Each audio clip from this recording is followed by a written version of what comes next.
오케이. 음, 선형회귀 분석도 이게 다들 좀 지루할 수 있겠지만, 그렇죠? 회귀 분석은 조금 지루할 수 있을 텐데, 그래도 다음 스텝을 위한 그 DM돌이니까 조금 우리가 참고 살펴보겠습니다. 음, 언제나 그 지도학습 방법론을 설명하기 위해서는 일단 훈련 데이터셋을 먼저 가정을 하고요. 그렇죠? 훈련 데이터셋의 샘플 사이즈 n이라고 하고, 늘 그랬듯이 xi는 d차원 벡터, 뭐 그림이면 한 줄로 펴고, 그다음에 yi는 아파트의 가격이니까 대충 실수라고 칩시다. 자, 그다음에 자, 새로운 x제로가 들어오시면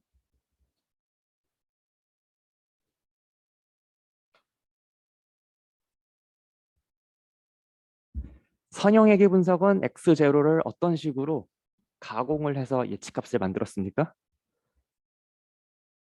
자, 우측에 트레이닝 데이터셋을 이렇게 x축, y축이 있다고 가정하고 쫙 찍었을 때 보여요? 점 찍은 거 괜찮아요? 네. 새로운 x제로가 들어왔다는 것은 여기 x제로가 이렇게 중간에 딱 찍혔다는 것이고, 그다음에 선형 회귀 분석으로 지도 학습을 했다는 것은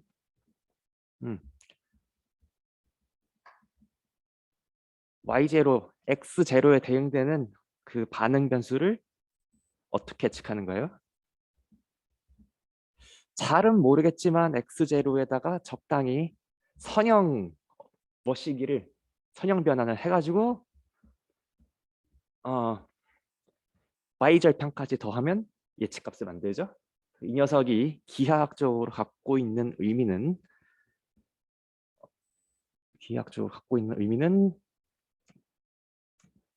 요런 w hat x 트랜스포스 w hat 더하기 b hat이라는 어떤 초평면이 존재하여서 그 초평면 위에 있는 점으로 쏴준다가 기하학적 의미가 되겠습니다. 자, 그러면 w hat과 b hat 어떻게 계산했었죠? 아주 훌륭합니다.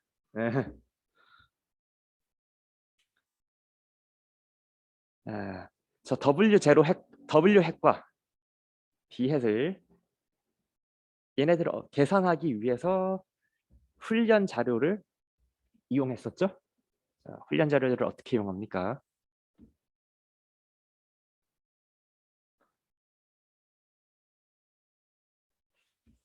우리가 가장 잘 알고 있는 방법은 이거죠. 자, W 햇과 B 햇을 어떻게 계산합니까? 각 점들이 여기 트레이닝 데이터셋이 다 xi, yi인데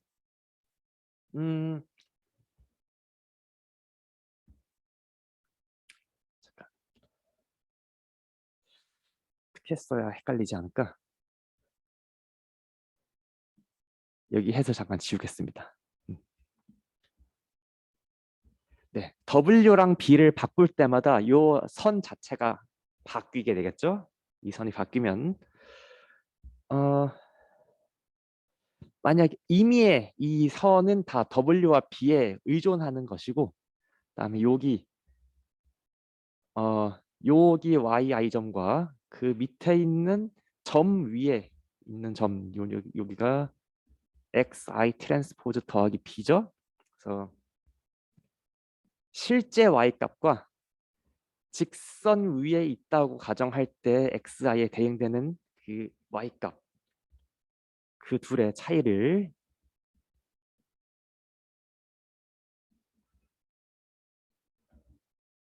xi 하나라는 점에 대해서는 요만큼의 차이가 난다고 생각할 수 있고, 그래서 각 점마다 요 차이의 제곱을 모든 점에 대해서 평균을 낸 다음에, 자, 평균을 낸 다음에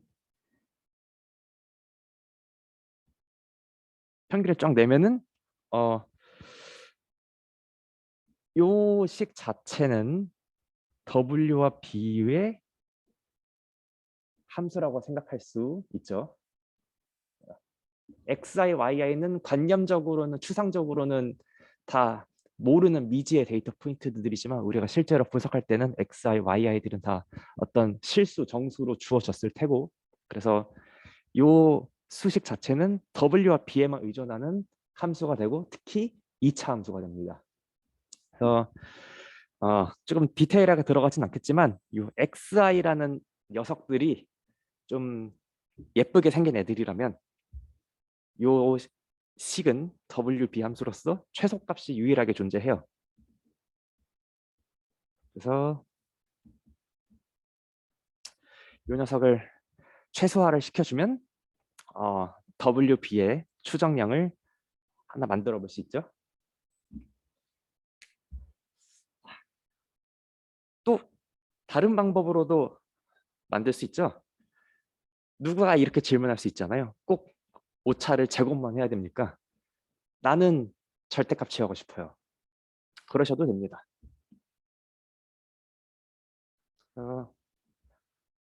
혹자에 따라서는 이렇게 하셔도 됩니다. 자, 그러니까 회계 분석을 했을 때 나 손실함수 뭐로 했어요? 이렇게 지정을 해야겠죠. 내가 누군가한테 나의 그 훈련기를 설명을 한다고 치면 자금인 WP n분의 1. 자, 모든 자료에 대해서 그 각 점에서 계산한 손실값을 평균을 냅니다. yi 빼기 xi 트랜스포즈 w 더하기 p 절대값. 이렇게 계산할 수도 있어요.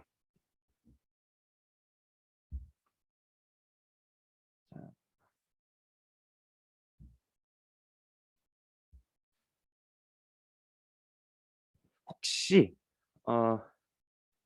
이게 회계 분석이나 수리 통계에서 이거 배우나요?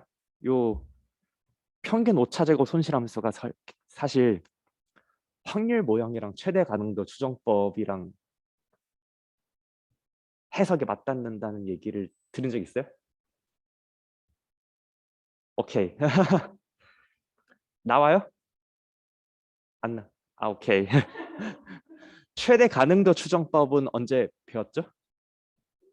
수리통계 때 배웠죠? 수리통계 때 최대 가능도 추정법의 예제로 나온 것들 뭐예요?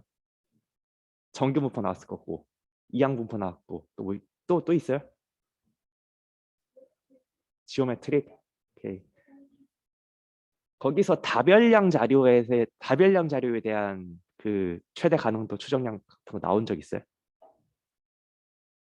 파라미터가 하나인 것만 해요? 오케이, 좋습니다. 아주 그럼 이 얘기하기에 아주 충분합니다.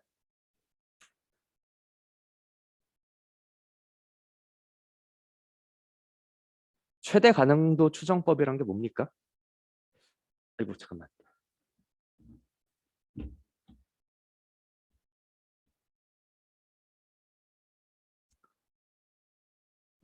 최대 가능도 추정법이라는 거는 내가 어떤 자료를 잠깐만 일반적으로 이렇게 G라고 쓸게요.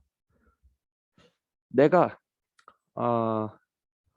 트루 확률 분포는 몰라. 근데 그 확률 분포에서 IID로 N개의 샘플은 뽑았다고 칠 수 있고 내가 확률 분포가 정확히 뭔지는 모르지만 확률 분포의 패밀리를 알고 있어요. 뭐 평균과 분산을 모르는 정기 분포라던가 아니면은 성공 확률을 모르는 베르누이 분포라던가 아니면 실제로 그런 자료가 아니라고 해도 세상에 많은 뭐라 그래야 돼? 실제로 그런 확률 분포를 따르지 않는다고 해도 사람들은 가정을 하죠. 자, 이때 요 트루 확률 분포를 이 지배하는 세타를 추정하기 위한 방법이 최대 가능도 추정법이죠. 그래서 뭐 디테일하게 얘기는 못하겠지만 최대 가능도 추정법으로 추정하면 그 뭐 좋은 성질들이 꽤 많았습니다. 이렇게 어떤 세타의 어, 최대 맥시멈 라이클리후드 에스티메이터라고 해서 ML이라고 쓸 건데요. 진짜 파라미터가 뭐 세타라는 어떤 스칼라 아니면 아무튼 고정된 비확률적인 수치로 고정이 되어 있다면은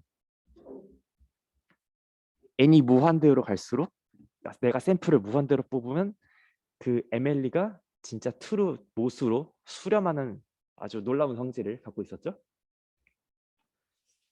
자, 그러면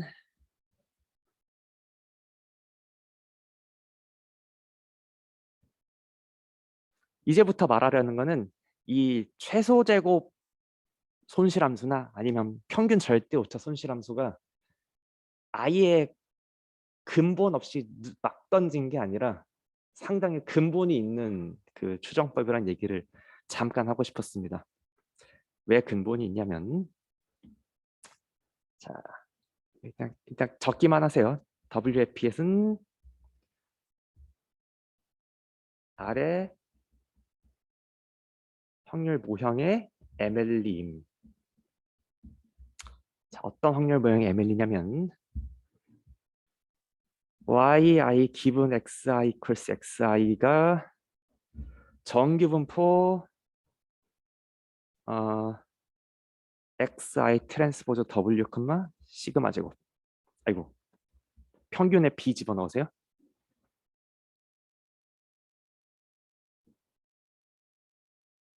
그다음에 xi의 분포는 wb에 의존하지 않음.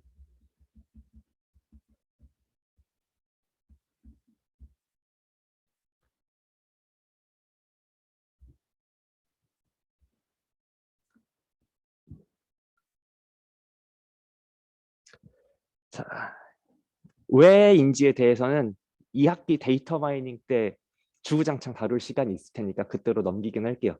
지금은 직관만 잠깐 생각을 해 보겠습니다.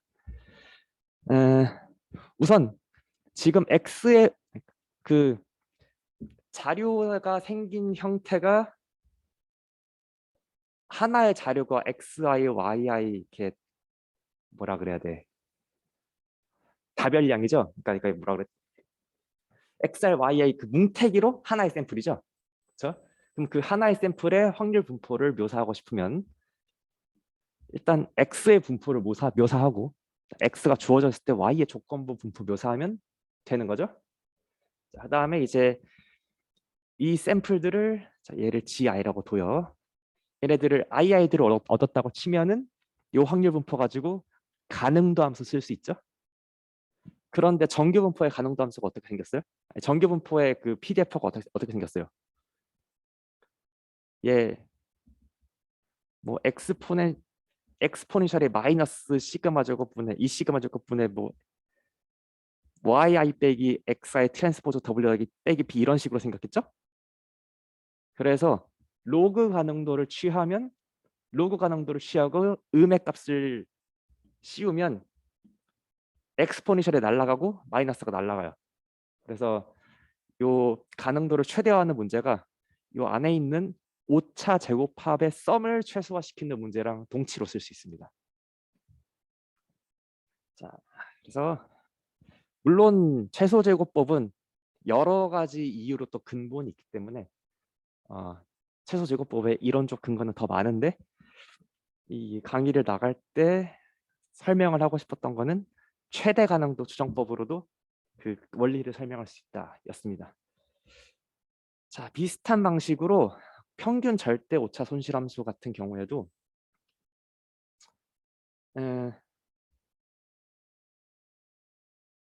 이거는 더 대충 쓰겠습니다.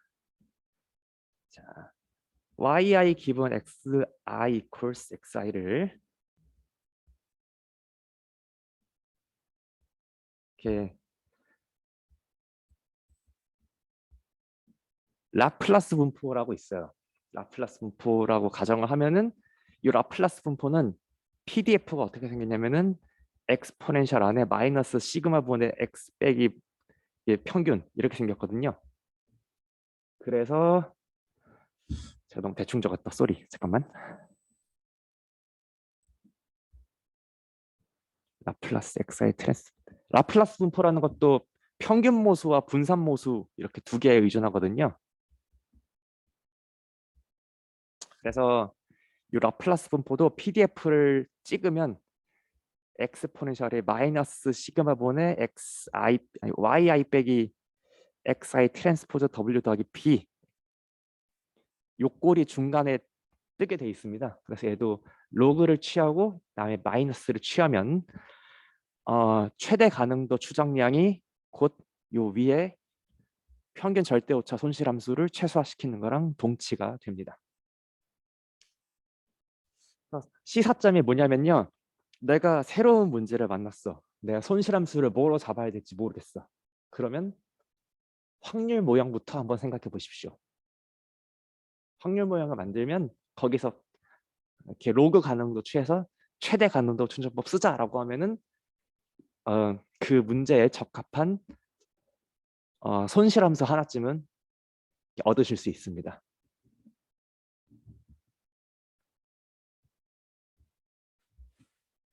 자, 음,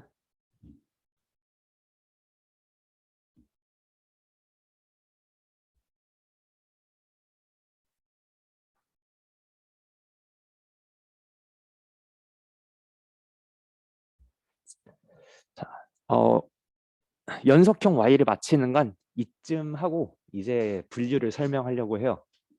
넘어가도 되나요? 좋습니다.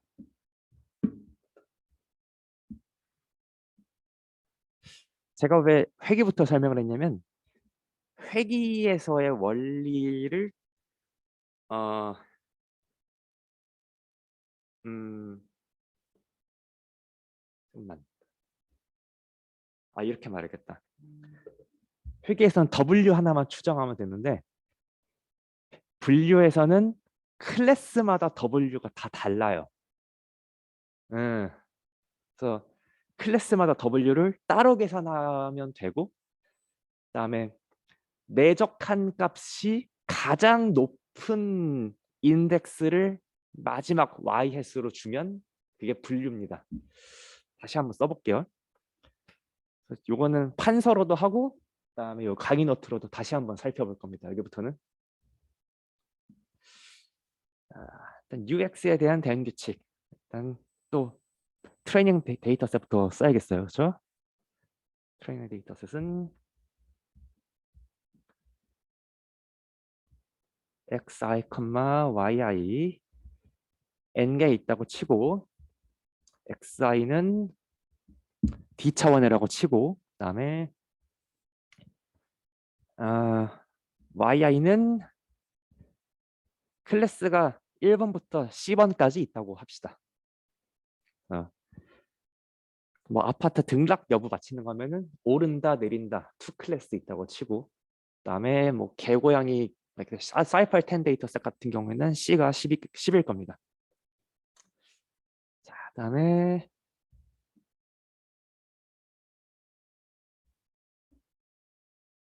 그러면 어떻게 할까? C가 2라고 하시죠. 그래서 이렇게 yi가 1이면 오른다. yi가 2면 내린다. 그리고 UX0가 왔어요. 뭐 계산할 거냐면요. 자, 클래스 번호에 대응됩니다. y0 헷 계산하기 전에 그 1번 클래스에 대응되는 여기 요 0은 여기 0에서 갖고 온 겁니다.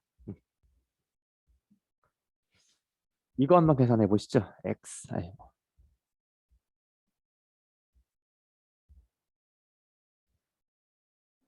하나의 인풋 x 제로 하나에 대해서 두 개를 계산합니다.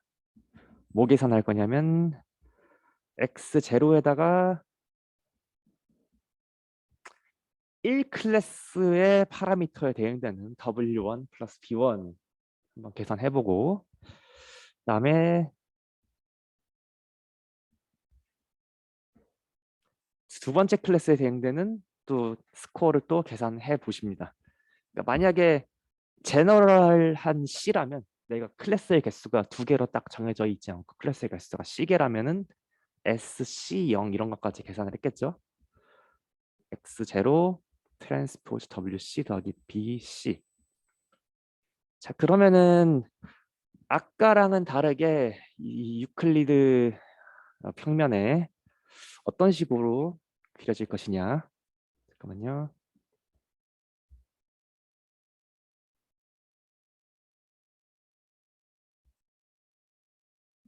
얘를 밑으로 보내고, 자, 여기 또 X축 있다고 치고, 그다음에 Y축이라고 말하긴 좀 뭐하니까, 어디 보자. 자, 새로운 X0 18평짜리 5년씩 된 물건입니다. 자, 이 녀석이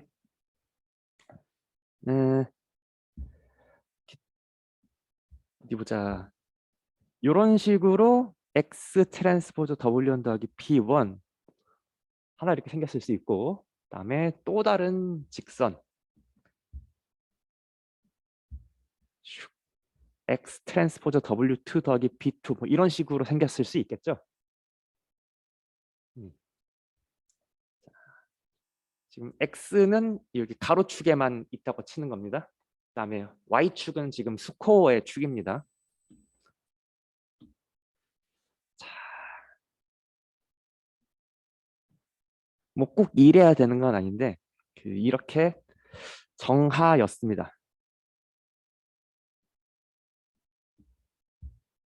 자, 클래스 번호마다 어떻게 얘기할까? 어,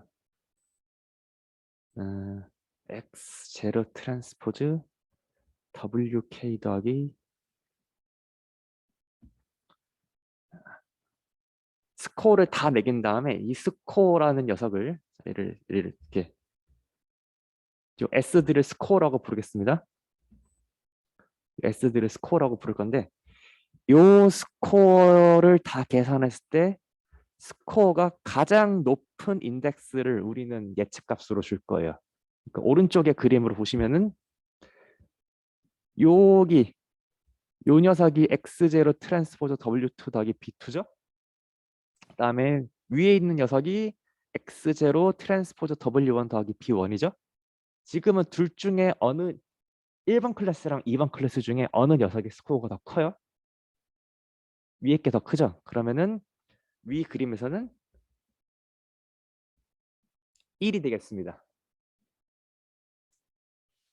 자, 그러면은 저 그림만 보고서 바로 이렇게 얘기할 수 있겠네요. 이렇게 여기 요 크로스가 일어나는 지점을 경계로 하여서 오른쪽에서는 아이고 자기가 알아서 직선을 그려주네요. 잠깐만 컷.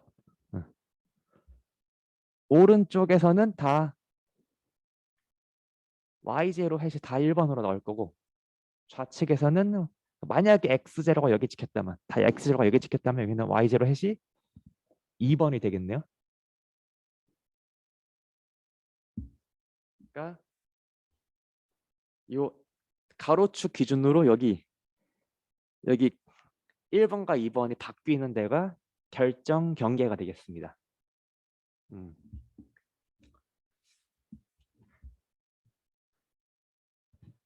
자, 그다음에 어, 음,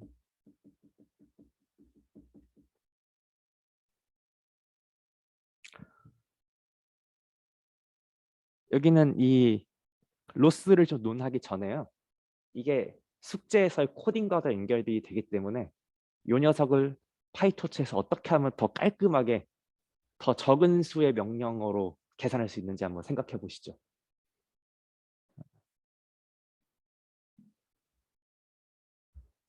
우리가 바이어스 트릭을 썼었다면 잠깐만.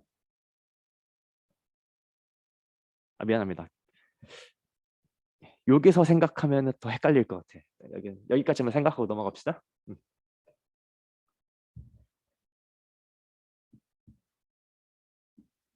네, 네, 좋습니다. 네.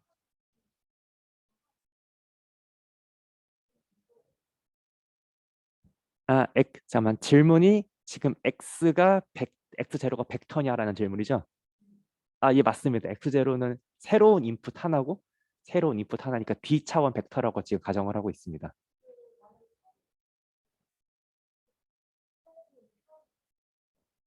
여기서 2차원이 혹시 어디 있죠? 아, 네. 네네. 아, 아, 좋은 질문입니다. 지금 질문이 아주 좋은 질문인데요. 지금 질문이 요 좌표 평면에서 봤을 때 x가 어디 사는 애냐? 그게 질문이죠. x가 사는 애는 여기 가로축만 지금 가정하고 있습니다. 그렇죠, 그렇죠. 가로수만 있는 건 아니고 이게 추상적으로 봤을 때 지금 x의 d 디멘전 그 스페이스를 단순히 그냥 한 줄로 지금 나타냈을 뿐입니다. 맞아요. 그래서 이 분류 문제가 항상 그래서 헷갈려요. 분류 문제 같은 경우에는 x의 공간을 그러니까 x1축, x2축, x1축을 가로축, x2축을 세로축으로 해가지고 x의 공간을 좌표 평면 자체로 나타낼 때도 있는데, 지금 이 그림은 x의 공간을 가로축에만 있다고 가정을 했어요. 안 그래도 그래서 x가 세로축, 가로축 모두 차지하는 그림이 강의 노트에 나옵니다. 그거랑 이거랑 한번 말 나온 김에 구경해 볼까요?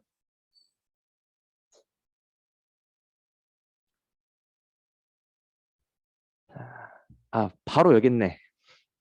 자, 지금 렉처 노트의 페이지 4인데요.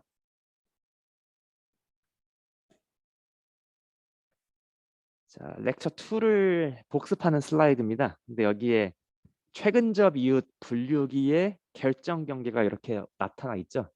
여기는 x의 축이 평면을 모두 차지하고 있습니다. 그렇죠? 음. 네. 어,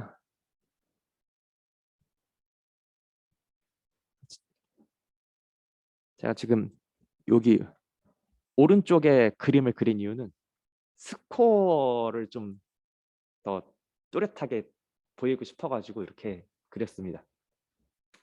자, 그러면은 만약에 요 스코어라는 녀석이 이렇게 x를 두 축으로 가져가면 어떻게 되느냐. 자, 안 그래도 딱 나옵니다. 아, 이제 멀티클래스 SVM으로서 얘기하기 전에 우리가 지금 설명한 부분에 대응되는 강의 노트 한번 봐볼게요.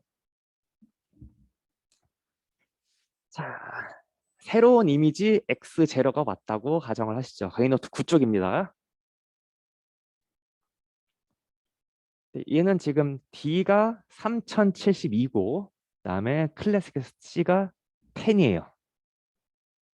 이 녀석에 대해서 이 녀석이 10 클래스 중에 뭐다 이거를 얘기를 하기 위해서는 우리는 요 3072천 D로부터 10개의 넘버를 줘야 됩니다.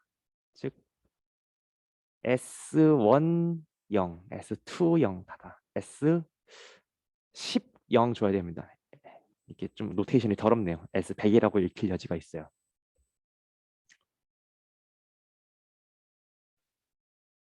자, 그러면은 우리가 옆에서 봐서 알고 있죠? 10개의 스코어를 만들기 위해서 W1, B1부터 W10, B10까지 필요합니다. 자, 그러면은 W1, B1, W1, W1이 3072 곱하기 1이겠죠? W2도 3072 곱하기 1이겠고 W10도 3072 곱하기 1이겠고 B1은 1 by 1, B10도 1 by 1이겠죠? 저 글씨 너무 작은데 보여요? 감사합니다. 자, 이 정도 어때요? 보여요? 오케이. 그러면 얘를 어떻게 나타낼 수 있을까? 요 W라는 행렬을 W1 트랜스포저 닫아, W2 트랜스포저 닫아, W10 트랜스포저 이렇게 써가지고 10 by 3072로 만들면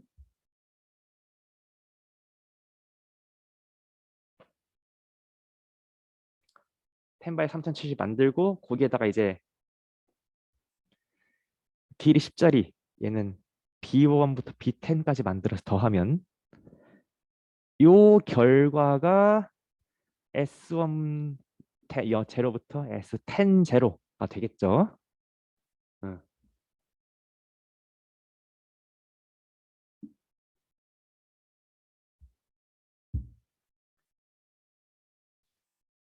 그래서 우리는 요 W 10, 3070이랑 이 10 얘네들을 다 뭉뚱그려서 W라고 부를 겁니다.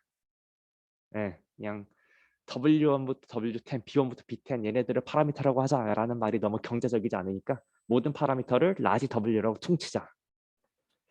통계에서는 보통 그냥 세타로 퉁치자 이런 경우도 많죠. 자, 그러면은 이게 실제적으로 뭐 이그젠플을 예를 들면 어떻게 되느냐? 2x2 이미지가 하나 있다고 했을 때 만약에 3x4랑 그다음에 3 이 그래프 그 벡터랑 매트릭스가 주어지게 된다면 자, 지금 오른쪽에 S1 제로, S2 제로, S3 제로가 오른쪽과 같이 계산이 되겠어요.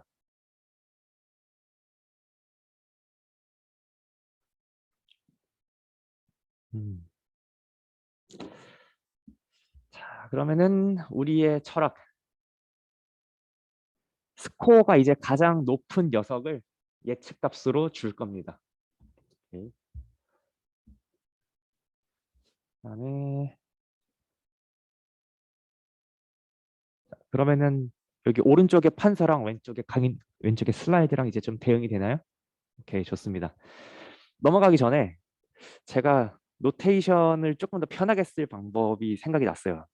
그래서 조금 제 강의를 약간 번복할게요. 오른쪽에서 스코어 있잖아요. 스코어 첨자의 위치를 바꿉시다.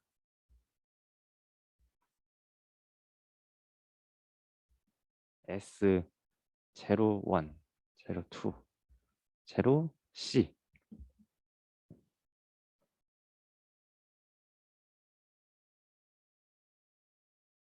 갑자기 왜 바꿨냐면요.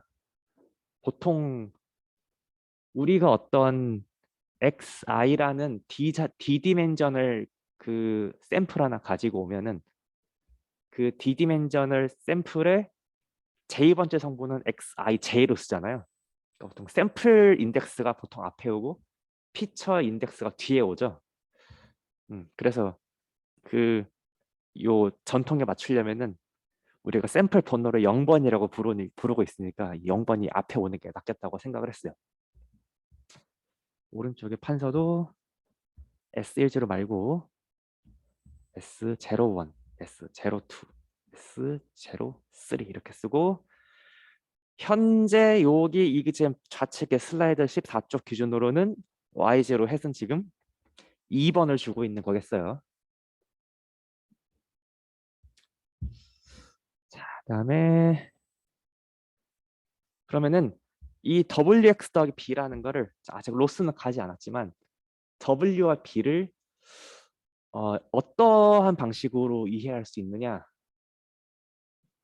여기서 세 가지의 관점이 등장합니다. 첫 번째 관점은 제가 오른쪽에서 얘기한 건데 두 가지 관점이 더 있어요. 이거 뭐 시험에 낼 만한 건 아닌데 이렇게 일단 이, 이 공부를 좀 전반적으로 직관의 수준을 끌어올려주는 설명이기 때문에 한번 좀 다룰 가치가 있는 것 같습니다. 자, 세 가지 뷰포인트가 W랑 B를 해석하는 방식이 대수적인 방법, 기하적인 방법, 그다음에 특히 X가 그림일 경우를 위한 그 그림으로 해석하는 방법 세 가지가 있어요. 대수, 기하, 그림. 첫 번째가 대수적인 관점입니다. 자, 대수적으로 봤을 때 심정적부터 나오는 얘기는 이게 W랑 B가 3,4 매트릭스, 그다음에 3,1 벡터잖아요. 그래서 X의 마지막에 피처 1 붙이면은 B라는 녀석도 W의 일부로 볼 수 있다. 이거 언제 얘기했죠? 어제 지난 시간 수업 끝날 때쯤에 얘기했었죠. 이거를 바이어스 트리라고 불렀었죠. 이 얘기가 지금 강의 노트에 잠깐 등장하고요. 자, 그다음에 여기는 이 슬라이드는 무슨 얘기냐면은 나의 새로운 샘플에 선형 변환을 해서 집어넣으면 사실 변환을 한 녀석에 나중에 C 곱한 거랑 다름없다. 이게 무슨 얘기냐면은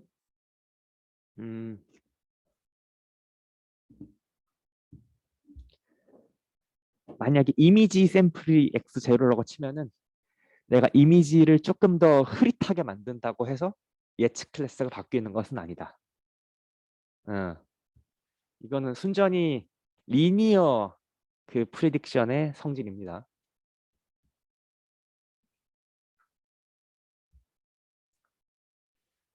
자매품이 하나 있죠. 그 리니어의 성질 중에 하나.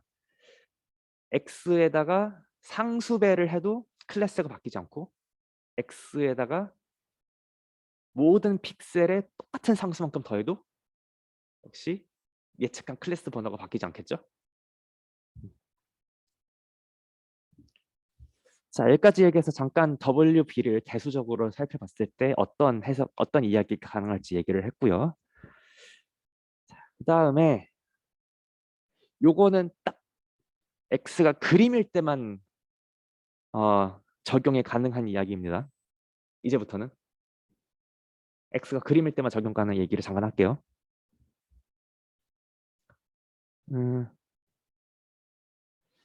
X가 그림일 경우에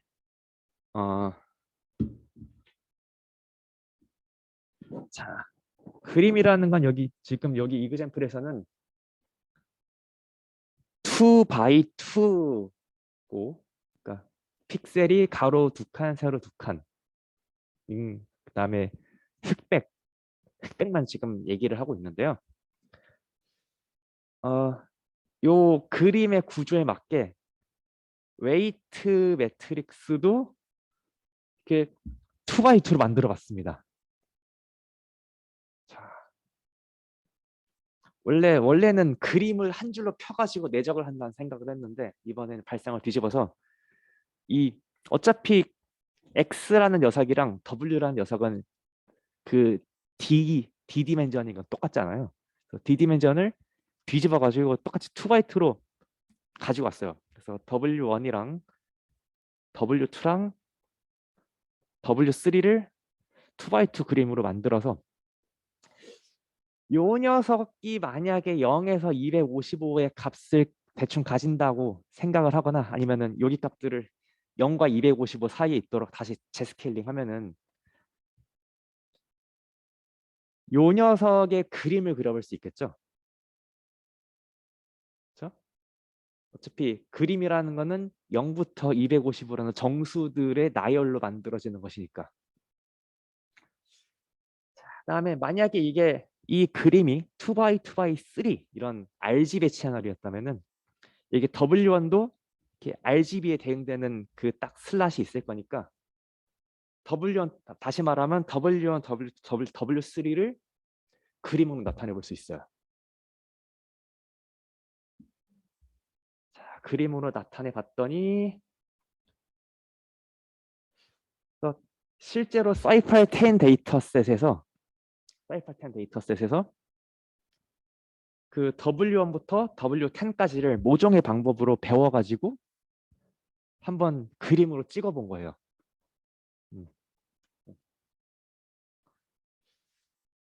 그러면은 일종의 이걸 뭐라고 할 수 있어?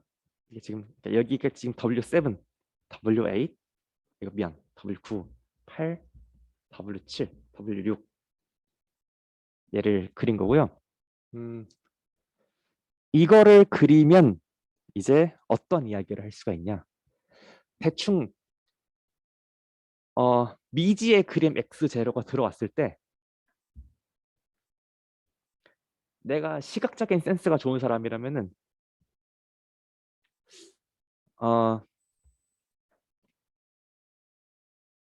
요 10개 중에 누구랑 매적했을 때 가장 스코어가 높을지 예상해 볼 수 있어요. 약간 말이 안 되는 것 같죠? 근데 잘 생각해 보면은 자, 어차피 웨이트 매트릭스랑 X의 연산은 내적이에요. 그렇죠? 내적은 자, 모든 벡터의 길이가 똑같다고 할 때 내적이 최대가 될 때는 언제죠? 그렇죠? 그러니까 두 벡터가 거의 평행할 때 내적 값이 최대가 되죠. 자, 그러니까 새로 들어온 그램 X0가 이 요 W1, W10, W1부터 W10까지 시각화 중에서 가장 비슷한 쉐입과 가장 비슷한 색깔을 갖고 있으면은 그 녀석과의 내적이 대충 클 거라고 예상해 볼 수 있어요. 예를 들어서 자, 그래서 W8을 보시면은 홀스가 진짜로 W8에 진짜로 말 모양을 좀 하고 있죠. 그래서 만약에 이거 잘 보시면은 이게 머리가 좀 두 쪽으로 나는 말처럼 보여요. 그래서 말이 오른쪽을 보고 있어도 요 홀스 W8과의 내적이 좀 클 가능성이 크고 말이 왼쪽을 보고 있어도 이 홀스와의 내적이 좀 클 가능성이 있죠. 아,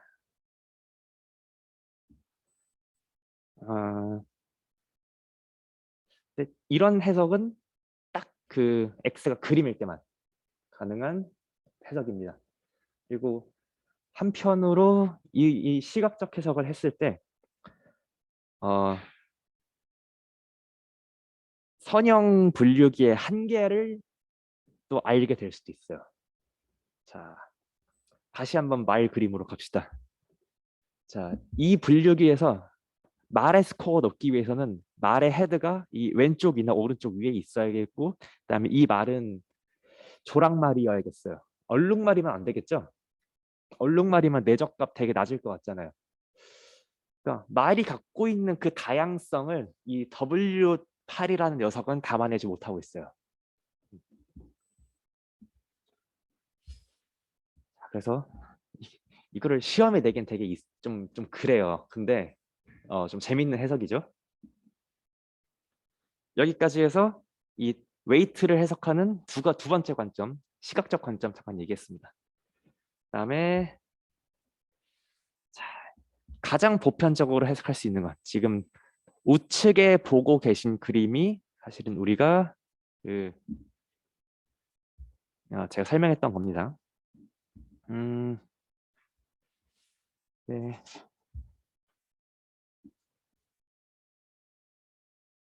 이거 같은 경우에는 잠깐만 좀 우측 그림과 좀 혼동이 될 수 있을 것 같아요. 좌측 그림은 지금 X의 공간 자체가 다 가로축, 세로축 쫙 이렇게 펼쳐져 있다고 가정을 하는 거거든요. 자, 그다음에 그럼 이 라인들은 무엇이냐? 등고선 하나 찍은 거예요. 얘는 뭐 W1 X 트랜스포즈 W1 더하기 B1은 0. 얘는 X 트랜스포즈 W2 더하기 B2는 0. 얘는 X 트랜스포즈 W3 더하기 B3는 0. 그냥 네, 그 초평면의 방정식을 x의 공간에 한번 찍어 본 겁니다. 물론 꼭 0일 필요는 없고요. 뭐 이렇게 C라고 생각해도 상관없고요. 지금 그래서 지금 딱 그 3072차원 중에서 딱 두 개의 피처만 딱 가지고 온 거예요. 그냥 예를 들어서 설명하기 위해서. 그다음에 여기 그림은 요거는 뭐 W X 트랜스포즈 W1 더하기 B1은 제로 이렇게 그린 거고요. 그러면은 이렇게 우리가 등고선 그려봐서 알겠지만 뭐 옆에 평행하게 X 트랜스포즈 W1 더하기 B1은 마이너스 1, X 트랜스포즈 W1 더하기 B1은 1 이런 식으로 쫙쫙쫙 그려볼 수 있겠죠? 음. 자 그러면은 뭐 우리가 잘 아시다시피 요 이렇게 등고선 그렸을 때 이 법선 벡터가 W겠죠? W1이겠죠?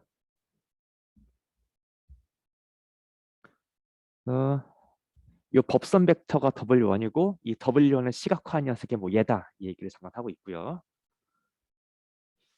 자, 마찬가지로 뭐 X 트랜스포즈 W1 더하기 B1은 제로, X 트랜스포즈 W2 더하기 B2는 제로. 잠깐만 너무 작게 적었다 미안해요. X 트랜스포즈 W3 더하기 B3는 제로 이렇게 그려볼 수 있고 그다음에 이 좌표 평면 위에서 W1이나 W1 법선 벡터 여기서 법선 벡터가 W2 여기서의 법선 벡터가 W3 이렇게 생각할 수 있죠. 그다음에 그래서 만약에 이 좌표 평면을 가로축에 두고 스코어를 새로 Z축으로 가지고 오면 오른쪽 그림처럼 생기겠네요. 그래서 스코어의 높고 낮음이 바뀌는 것이 그 디시전 바운더리가 되겠어요. 오케이. 그래서 그 선형 분류기의 결정 경계는 이렇게 늘 선으로 그려지고요. 자, 잠깐만. 잠깐 이건 중요한 얘기일 수 있어요. 선형 분류기의 결정 경계는 늘 직선이에요. 반직선이에요. 그래서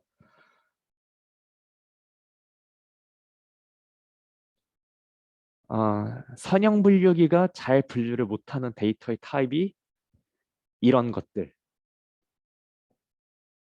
31쪽으로 보시는 것들.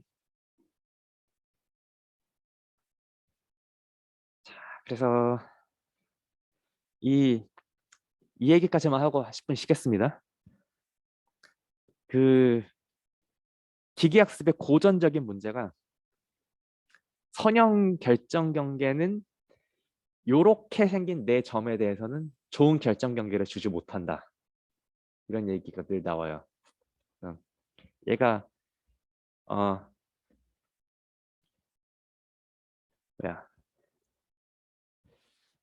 보자. 그래서 요렇게 생긴 점을 어떻게 하면 좋은 결정 경계를 만들어서 분리할 수 있을까? 나중에 나오는 거는 합성 함수로 한번 그러니까 그 뉴럴 네트워크처럼 선형을 연속적으로 합성하되 중간중간에 비선형을 끼우면 요 녀석에 대해서 요 네 점을 둘로 가를 수 있는 결정 경계를 얻을 수 있다. 나옵니다. 그래서 사람들이 합성 함수를 고려를 하기 시작했어요. 자, 그래서 여기까지. 그래서 스코어 펑션 디파인 했고요. 그다음에 W가 하나 주어졌을 경우에 어, Y의 예측값 뽑아내는 방법 지금까지 얘기했습니다. 자, 그러면 어떻게 좋은 W를 찾을 수 있을 것이냐? 10분 쉬었다가 자, 4시부터 진도 나머지 나가겠습니다.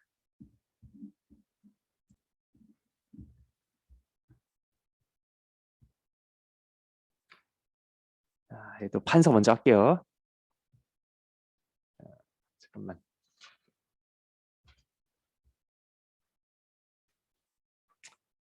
자, 멀티 클래스 SVM 로스는 일부러 그러니까 정리하면은 그 강의 뭐 슬라이드랑 똑같은 식인데 아, 여기 판사는 좀 다른 버전으로 써볼게요. 일단 더블 파라미터를 다 쓰기 귀찮으니까 자, 세타라고 칩시다. 세타를 뭐라고 될 거냐면은 어, W1부터 WC 모든 파라미터의 집합을 세타라고 하고 그다음에 우리 계속 요 B 쓰기 너무 귀찮으니까 피처 안에 1 집어넣었다고 생각하고 바이어스 트릭 씁시다. 음.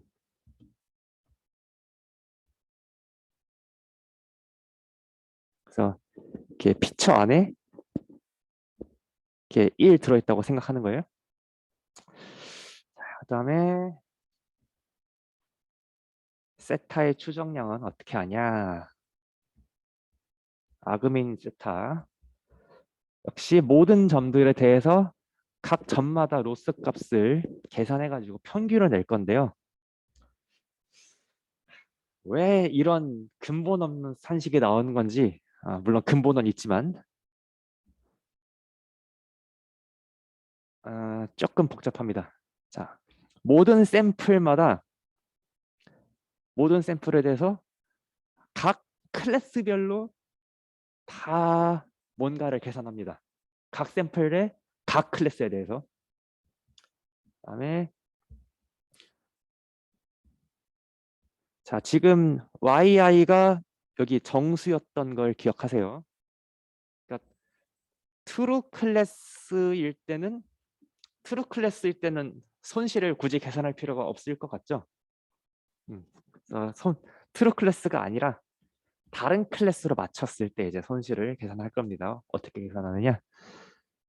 자, 어, 여러분 혹시 이런 노테이션 알아요? 좌로 몇 회 이렇게 플러스 있는 녀석. 자, 이 녀석은 잠깐만. 우리 모두를 혼란스럽게 만들려는 거 절대 아니고요. 오히려 쉽게 쓰기 위해서 만든 겁니다.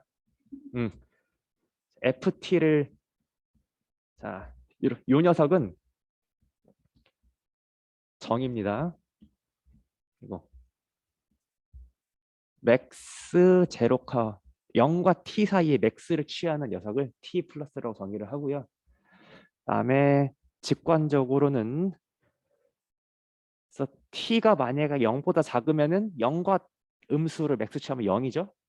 그다음에 0보다 크거나 같은 t에 대해서는 t가 나오죠. 그래서 이 녀석을 그래프로 그리면은 t축이랑 t 플러스가 있다고 하면은 0보다 작을 때는 0이고 0보다 큰 녀석에 대해서만 그 스케일을 그대로 살려주는 이 함수가 t 플러스라는 함수입니다.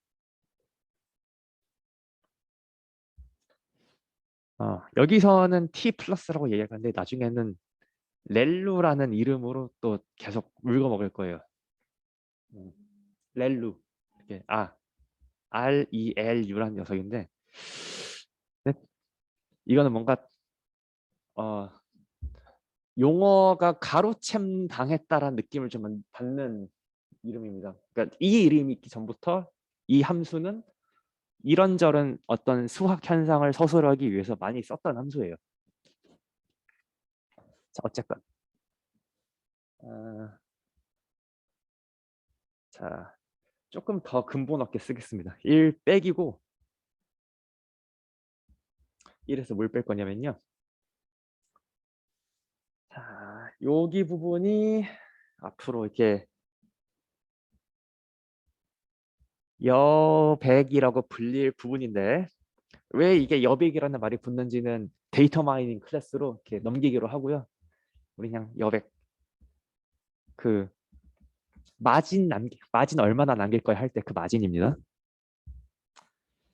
여기가 xi 트랜스포즈 wyi 빼기 xi 트랜스포즈 wk입니다.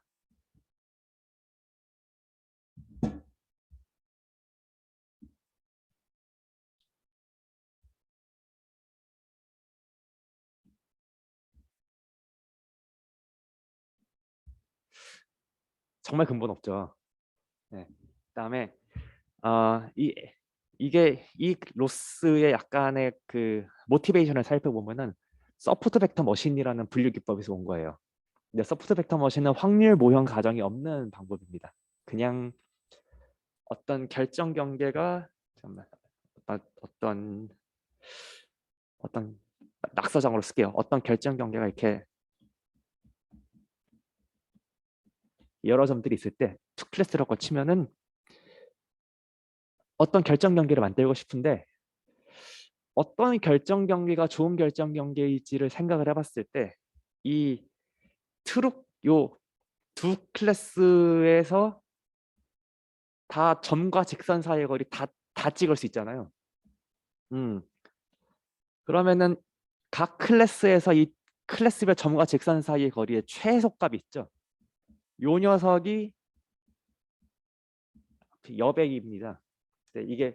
이게 멀티 클래스일 때는 이런 직관적인 해석이 되게 좀 이상해가지고 어, 지금 저 수식이 대체 왜 여백을 설명하는 건지를 이렇게 길게 얘기하기는 쉽지 않은데 투 클래스일 경우에는 이 여백이 이런 기하학적인 의미를 갖습니다.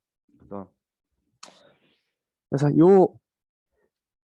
그럼 여백 중에서도 그래서, 어, 그래서 서포트 벡터 머신으로 결정 경계를 만들면은 이 여백을 최대화하는 결정 경계를 만들어냅니다. 되게 좀 어려운 개념이에요. 각 클래스에서 각 클래스로부터 이 결정 경계까지의 최소 거리가 여백인데 그 최소 거리를 최대화하는 게 서포트 벡터 머신입니다. 음. 그래서 이 개념에는 확률이 없어요. 그래서 이 로스에 대해서는 따로 그래서 확률적인 해석이 없습니다. 그냥 그렇구나 하고 받아들이면 됩니다. 자, 그러면 한번 구경을 해보죠. 자, 샘플 하나가 들어왔어요. 샘플 하나 들어왔어. 샘플 하나마다 클래스 있겠죠? 자, 트루 클래스에 대응되는 그 웨이트 벡터 있죠. 트루 클래스 대응되는 웨이트 벡터로 내적한 값에다가 우리는 좋은 분류기라면은 이 WYI가 X 트랜스포즈 WYI가 크면 좋겠죠. 그렇죠? 그다음에 각 샘플에 대해서 X의 트랜스포즈 WK는 작으면 좋겠습니다. 자, 그래서 얘가 크고 만약에 작다고 생각해봐요. 그러면은 큰 것 빼기 작은 수치 막 100 이런 거겠죠. 1에서 100을 빼요. 마이너스 몇이겠죠. 그거를 자 플러스로 0으로 죽여버려. 그러면은 로스가 제로가 나오겠네요. 방금 설명드린 건 로스를 제로로 만드는 좋은 경우입니다. 반대로 생각해봐요. 어, WYI가 그렇게 썩 좋지 않은 녀석이에요. 그러니까 WYI가 고양이의 웨이트인데 고양이를 집어넣는데 고양이 스코어가 되게 낮아. 얘가 막 1 나왔어요. 그다음에 얘를 지금 이 W는 고양이 사진을 개로 예측하려고 그래. 그래서 개 스코어가 막 배 이렇게 나와요.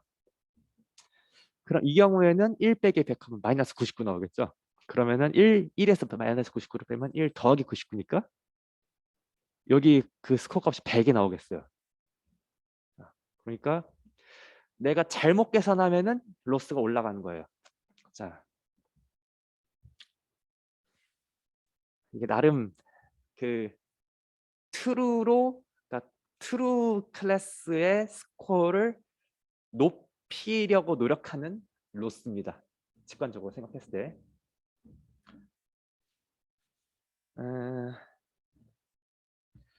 근데 이렇게만 얘기하면 너무 뜬구름 잡는 것 같죠? 그래서 여기 강의 노트에 좋은 설명들이 있습니다. 자, 한번 이 SBM 로스의 다양한 측면들을 같이 살펴봅시다.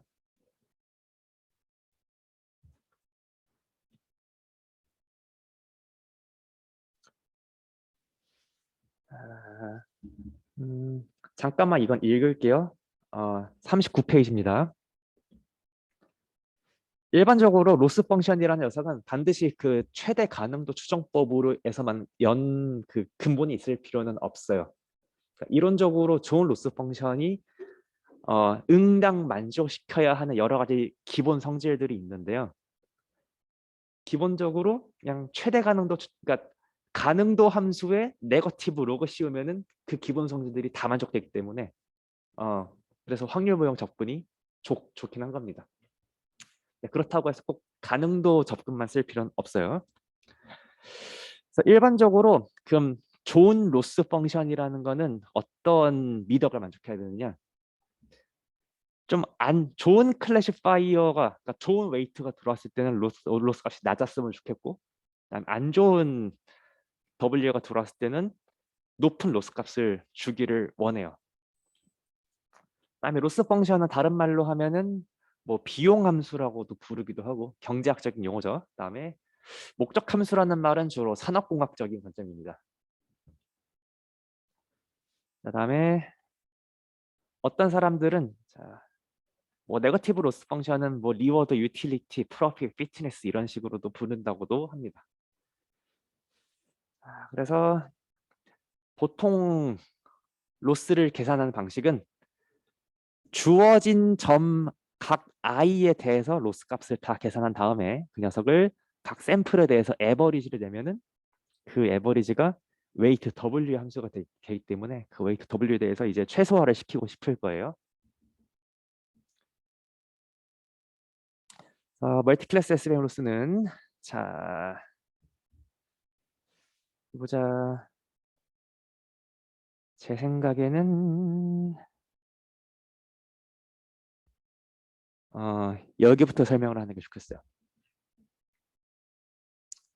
자, 각 샘플 하나에 대해서 제가 강의 노트에서는 아니 슬라이드에서는 여기 좌측 동그라미로 쓰고 있는 것이 제가 오른쪽에서는 여기 안쪽에 쓰고 있는 녀석입니다. 둘이 같은 거고요. 이 녀석을 실제로 어떻게 계산을 하느냐? 자, 예를 들어서 샘플 3개가 왔다고 생각해 보시죠. 예. 자, new x가 x0, x1, x2 3개가 들어왔어요. 자, 그러면은 뭐 x0 트랜스포즈 w1, x0 트랜스포즈 w2, x0 트랜스포즈 w3 다 계산해 볼 수 있죠. 그다음에 x1 트랜스포즈 w1, x1 트랜스포즈 w2, x2 트랜스포즈 x1 트랜스포즈 w3 다 계산해 볼 수 있죠. 자, 그러면 우리의 노테이션대로라면은 요 녀석은 제로 번째 샘플에 대한 첫 번째 스코어, 제로 번째 샘플에 대한 두 번째 스코어, 제로 번째 샘플에 대한 세 번째 스코어. 마찬가지로 두 번째 샘플에 대해서는 S21, S22, S23 이렇게 쓰여질 텐데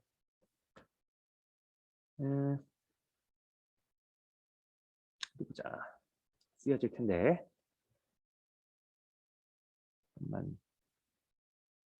그러면은 여기다가 쓸 걸 그랬다. 자, 다시 S01, S02, S03가 있다고 할 때, 자, 지금 트루 클래스 Y1이 1이죠. 이거 죄송합니다. Y0, 얘가 X0니까. 그래서 요의 로스를 실제로 계산한다라고 하면, 자, Y1이 1, 그다음에 SY1이 어디였어? 얘가 3.2인 거죠. 요 트루 레이블 캣이 아닌 카랑 프로그에 대해서 요 트루 클래스의 스코어와의 차이를 다 빼서 1 더한 다음에 맥스를 취하면 2.9가 나옵니다. 자, 이거 그냥 산수한 거예요. 그래서 그럼 비슷한 방식으로 그다음에 프로그에 대해서도 로스 계산할 수 있겠죠. 그다음에 이거는 곰곰이 생각해 보면 아는 건데 어떤 W에 대해서, 그러니까 트루의 스코어가 가장 높은 샘플에 대해서는 로스가 무조건 0이 뜹니다. SVM 로스는 그런 것 같아요.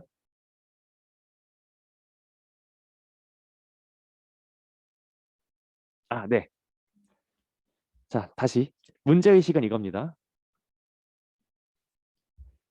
아니, 여기 요 개구리도 로스가 넌제로고 고양이도 로스가 넌제로예요. 근데 차는 로스가 제로야. 어떻게 이런 일이 일어났을까? 입니다. 네.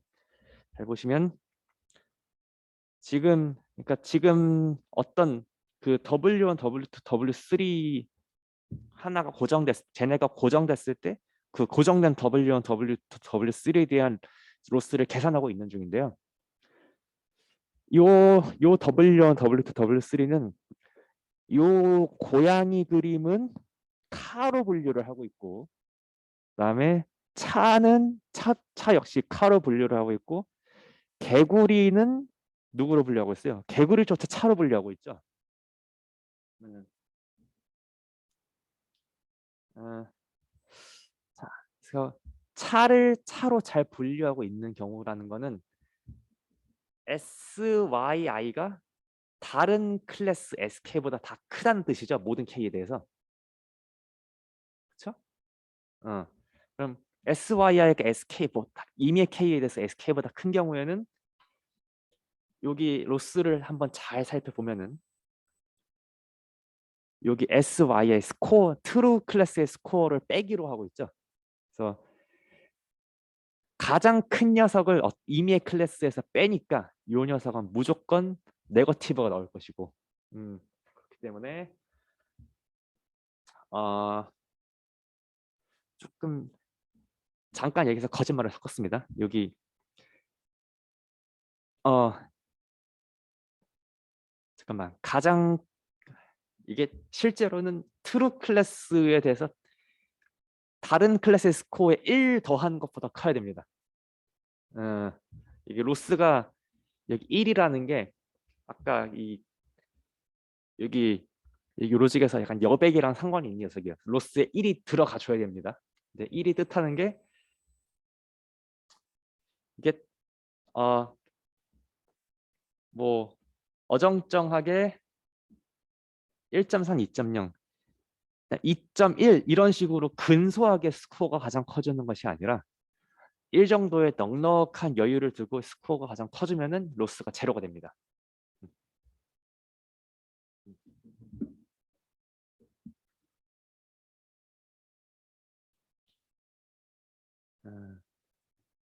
그러니까 SBM 로스는 이그젝트 제로라는 로스가 존재할 수 있어요. 그러니까 좀 재밌는 성질인데 이 재밌는 성질이 어떠한 그 수학적인 재미를 만들어내는지는 우리는 거기까지는 관심을 두지 않기로 합시다. 우리는 그냥 멀티클래스 SBM 로스는 이그젝트 제로 로스 밸류를 줄 수 있다. 여기까지만 기억합시다. 자, 그래서 3 샘플 기준으로 로스는 셋 더해가지고 3 평균이니까 5.27 이렇게 계산할 수 있는 것이고요. 다음에 자, 이제부터 멀티클래스 SBM 로스의 성질 6개가 등장합니다. 한번 6개의 성질을 어, 음, 뭐라 그래야 돼? 이 수식이 너무 근본이 없어 보이니까 이 수식을 다각도로 좀 이해를 해보려는 겁니다.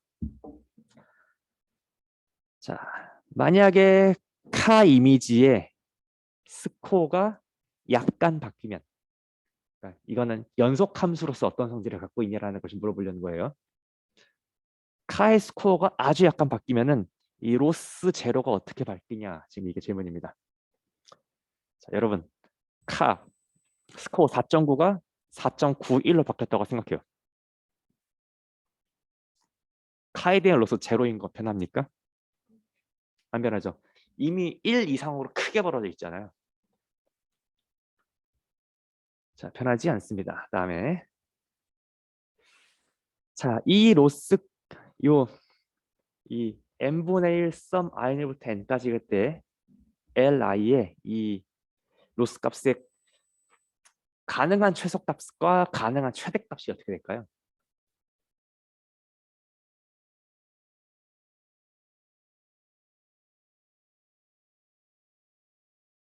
자, 일단 최소는 0일 것 같죠?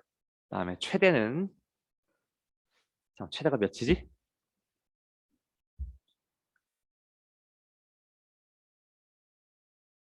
잠만.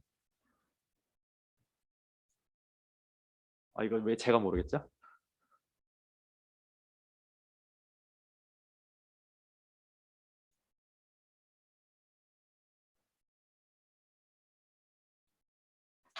이건 제가 컨닝을 해야 되는데 지금 컨닝한 걸 안 갖고 왔어요. 그래서 다음 시간에 이 Q2에 대한 답을 컨닝을 한 다음에 말씀을 드리겠습니다. 자, 그다음에 세 번째 퀘스천은 내가 멀티 클래스 SVM 로스를 짰을 때 디버깅 하기 위해서 좋은 유용한 퀘스천입니다. 만약에 스코어 랜덤이었다면은 얼마의 로스 밸류를 우린 기대할 수 있을까요?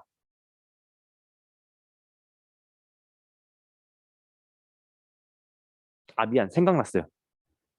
자, 파서블 로스로 맥스 값 가능한 거 무한대입니다. 네. 그다음에 세 번째, 모든 스코어가 랜덤이었다면은 이 LI라는 값은 대충 얼마가 될 것이냐? 자, 모든 스코어가 랜덤이었다는 거는 그냥 SJ, SYD 모두 그냥 정규분포 제로 원이라고 한번 생각을 해봐요. 그러면은 반쯤은 SJ가 더 클 거고, 그러니까 대충 SJ랑 SYI랑 평균적으로는 비슷하겠죠? 그러니까 여기를 대충 0이라고 통치면 0과 1 사이의 맥스, 얘를 C-1개 더하는 거니까 대충 C 빼기 1이라고 할 수 있습니다. 그러니까 각각의 LI는 C 빼기 1보다 더 많이 왔다 갔다 하겠지만 n분의 1 썸 in부터 n까지 LI를 평균 내서 보면은 대충 C 빼기 1이랑 비슷할 거라고 예상할 수 있어요.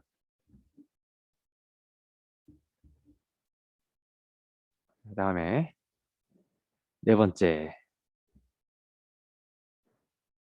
자, 이것도 이거는 알아두면 좋습니다. 자, 이 썸이 트루 클래스를 지금 빼고 썸을 하잖아요.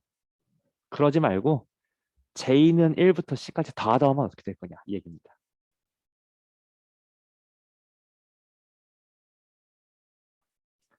자, 그거는 J의 YI 한번 대입해가지고 여기에 로스 값이 얼마가 나오는지 보면 되죠. J의 YI 집어넣으면은 맥스 0,11이 나오니까 1 더해지죠. 그러니까 없는 버전이랑 있는 버전은 딱 1 차이만 나야 됩니다.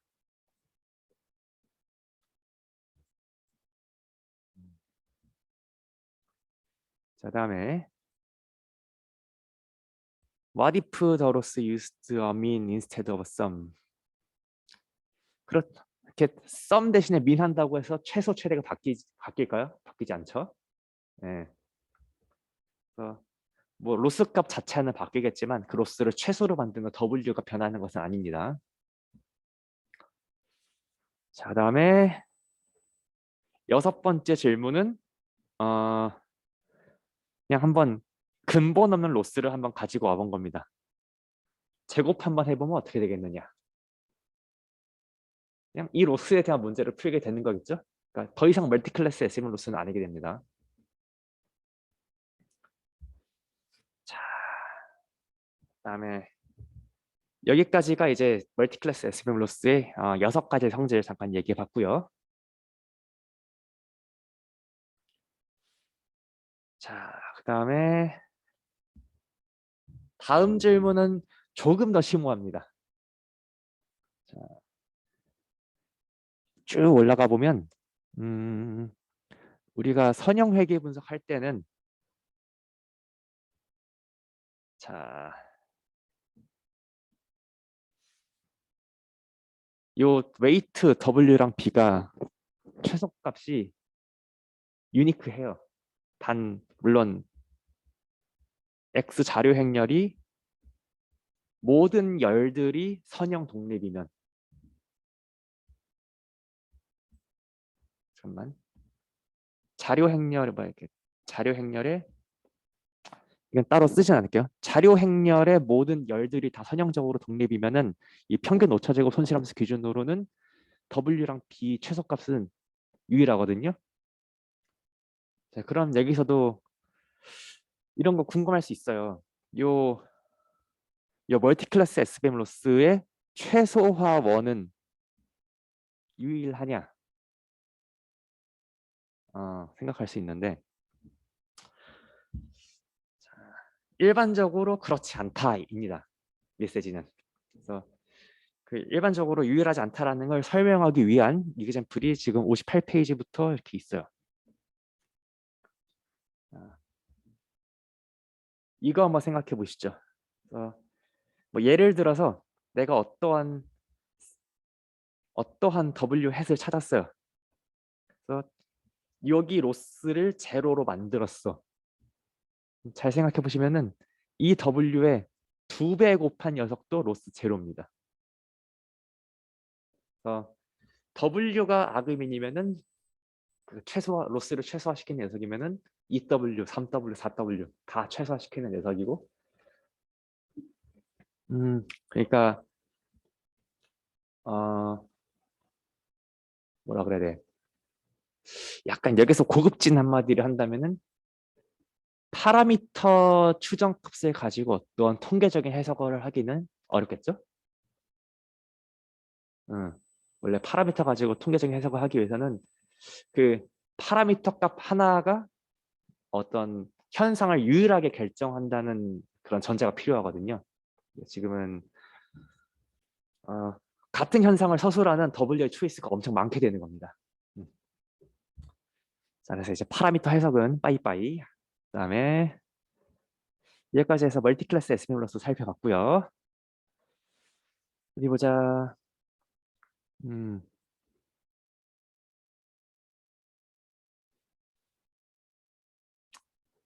이제 나중을 위해서 질문 하나만 남겨놓읍시다. 내가 W랑 EW가 둘 다 로스를 제로로 만드는 녀석이면은 나는 둘 중에 어떤 웨이트를 사용을 해야 되느냐. 고민될 수 있죠. 그래서 이따가 크로스 엔트로피 로스를 먼저 할 거지만 이 단원의 마지막에는 레귤러라이제이션 얘기가 잠깐 나옵니다. 규제. 그래서 다 로스는 똑같은 W라고 해도 조금 모종의 이유로 W 전체의 벡터 놈이 조금 더 작은 쪽을 선호를 하게 됩니다. 그 얘기는 나중에 하고 일단 소프트맥스 크로스 엔트로피 로스를 또 살펴보겠습니다.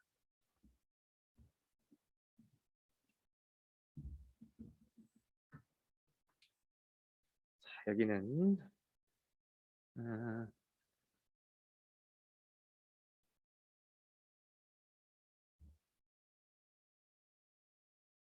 요거부터 쓰고 봐야겠어요. 자,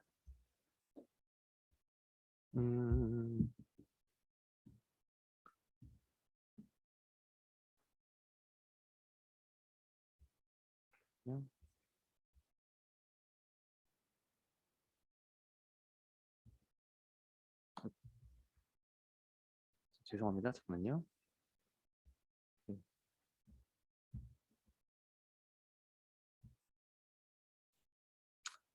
자, 세타 햇은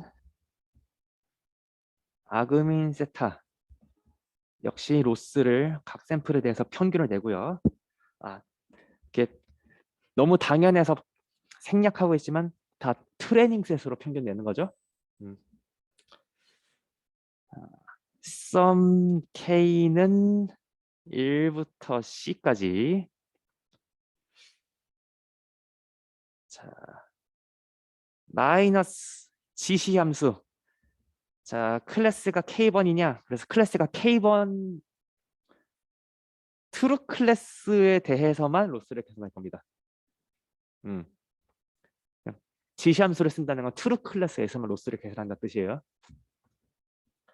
그다음에 근본이 약간 더 없습니다. 로그 엑스포넨셜의 썸 K는 잠깐만 앞에 K 썼지? K 썼지? J는 1부터 C까지 XI 트랜스포즈 WJ 분의 엑스포넨셜의 XI 트랜스포즈 WK 이게 로그 안에 이렇게 있는 겁니다.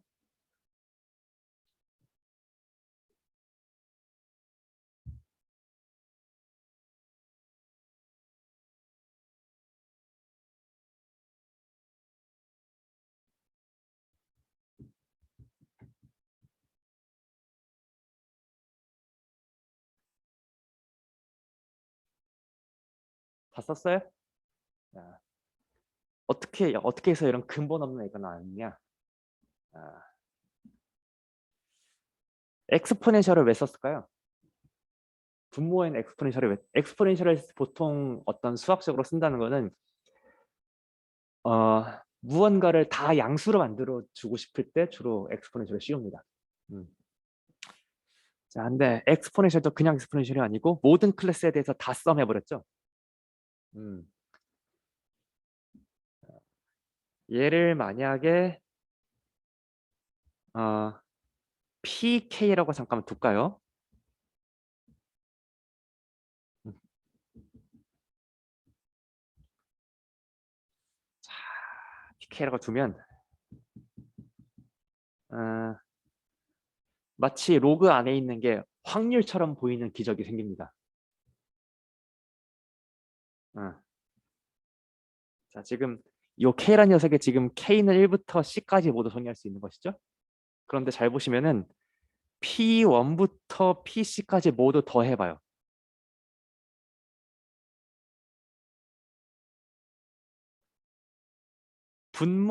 잠깐만, 제가 실수했다. 쏘리. 썸이 밖에 있어야 돼. 잠깐만. 음. 썸 J는 1부터 C까지.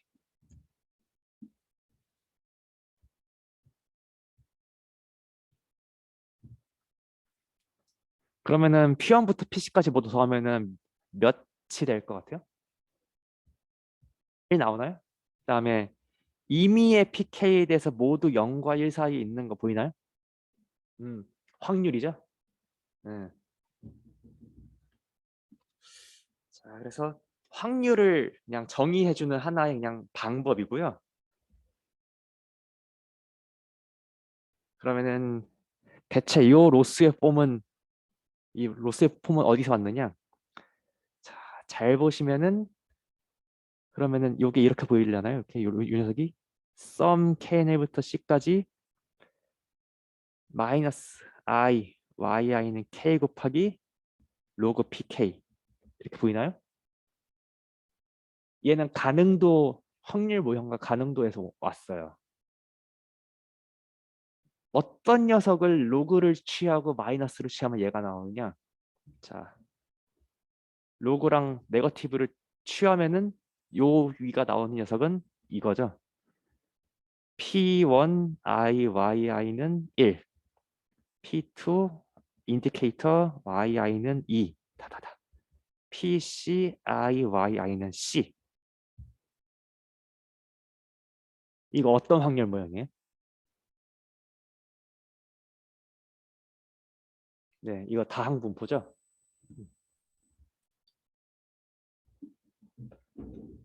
아, 이제 더 깊이 얘기하진 않겠지만 이 크로스 엔트로피 로스라는 녀석은 다항 분포의 가능도를 최대화하는 방법입니다. 네, 다항 분포의 가능도를 최대화하는 방법이고 다만 그, 그 다항 분포 그러면은 각 클래스 1을 차지할 확률, 클래스 2가 발생할 확률, 클래스 3가 발생할 확률 이런 것들을 요 엑스포넨셜의 xy 트랜스포즈 wk로 모델링을 한 거예요. 예.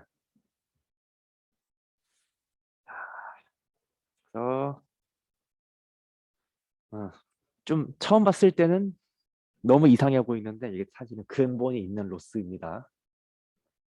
자, 그래서 여기 훈련 방법 2에서 크로스 엔트로피 로스라는 거는 잠깐 얘기를 한 것 같아. 크로스 엔트로피 로스는 사실은 다항 분포의 최대 가능도 추정법에서 온 거고 앞에 붙은 소프트맥스는 무엇이냐? 아, 제가 지금 어 엑스포넨 x의 선형 변환에 엑스포넨셜 씌우고 썸 해가지고 클래스의 전체 썸으로 노멀라이즈 시켰다라는 말이 너무 길잖아요. 그러니까 우리가 얘네한테 이제 이름을 좀 주고 싶어요. 그래서, 그래서 앞으로 얘는 이거 지울게요. 이런 함수를 우리는 소프트맥스 함수라고 부르기로 합시다. 약속이에요. 잠깐만.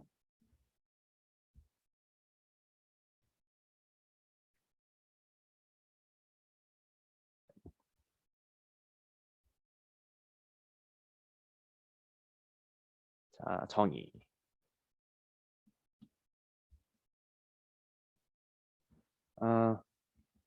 소프트맥스라고 하는 함수는 좀 뭐라고 부를까? D디멘전을 정의역으로 하고 D디멘전을 치역으로 하는 다변수 함수입니다. 그러면은 소프트맥스 잠깐만.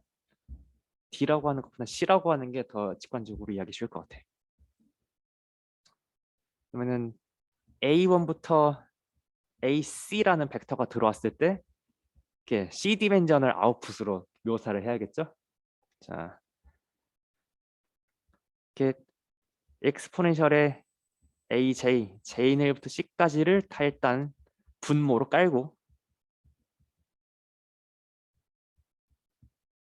그다음에 각각을 엑스포넨셜 씌운 녀석을 그 분자로 보내는 녀석을 소프트맥스 함수라고 정의합시다.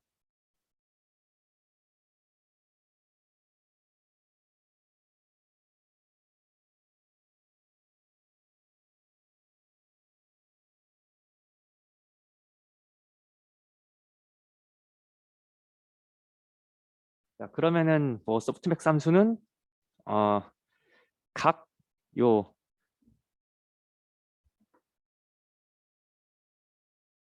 요 요 성질로는 요 성분들이 모두 양수고 그다음에 성분들을 모두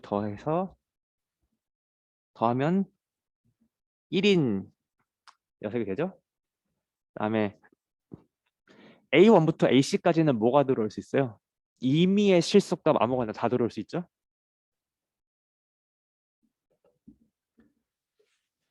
자, 그럼 대체 요 녀석은 왜 요 녀석의 워딩은, 요 녀석은 왜 소프트맥스라는 이름이 붙었을까? 이것도 좀 궁금할 수 있어요. 음, 이거 한번 생각해 보죠. 자, 맥스 0, 1, 0 얼마죠? 1이죠. 그러니까 두 번째 인덱스가 최대라고 말할 수 있죠. 자, 그다음에 소프트맥스 0, 1, 0 한번 해볼까요? 그러면은 그 2의 0 더하기 2의 1승 더하기 2의 0승 이렇게 분모로 깔고 2의 0승, 2의 1승, 2의 0승 이런 식으로 뭐 되겠죠? 그래서 가장 높은 녀석을 뽑아주기는 하는데 그러니까 이 위에 있는 최대값 뽑는 거는 마치 소프트에 비유하자면 하드맥스라고 생각을 할 수가 있어요. 0들은 다 버리고 1의 정보만 남기는 건데 소프트맥스 같은 경우에는 다른 녀석들 정보는 좀 남기면서 1을 부각시키는 역할을 하는 맥스 함수다. 그래서 사람들이 소프트맥스라고 부르기 시작했습니다. 별 이유는 사실 없어요. 부드럽게 맥시멈 취해준다 이 뜻 이상 이하도 아닙니다. 그다음에 그러면은 소프트맥스 함수로 다시 위 수식을 써보면 아이고 이게 원래 어떻게 하면은 예쁘게 쓸 수 있을까?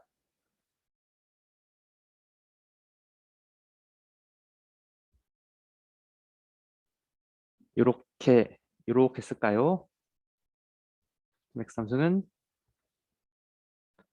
자, n분의 1 썸 i는 1부터 n까지 갈 때 클래스 k는 1부터 c까지. 자, 지시함수 마이너스 지시함수 yi는 k 같을 때 로그 오브 어떻게 쓰는 게 좋을까?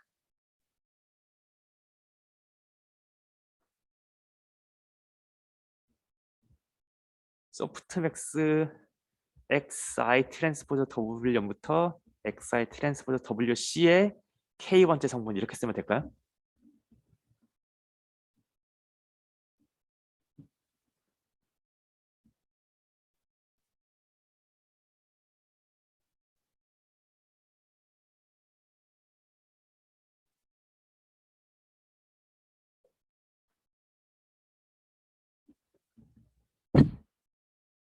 얘까지 썼어요? 오케이, 좋습니다. 자, 그러면은 이제 조금 로스 형태를 보시면 우리가 그xi라는 트레이닝 셋들에 대해서 다 W 선형 변환을 해준 다음에 먼저 소프트맥스를 취하고 그 다음에 크로스 엔트로피 로스를 계산한 꼴처럼 보입니다. 그래서 이 폼을 소프트맥스 크로스 엔트로피 로스 이렇게 부릅니다.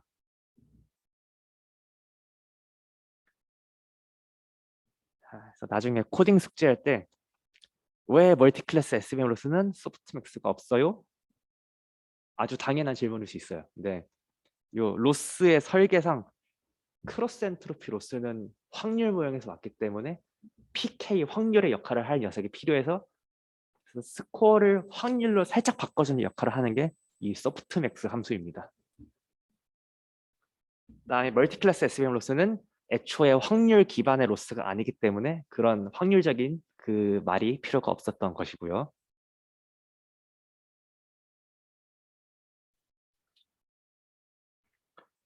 시간이 얼추 딱 맞는 것 같습니다.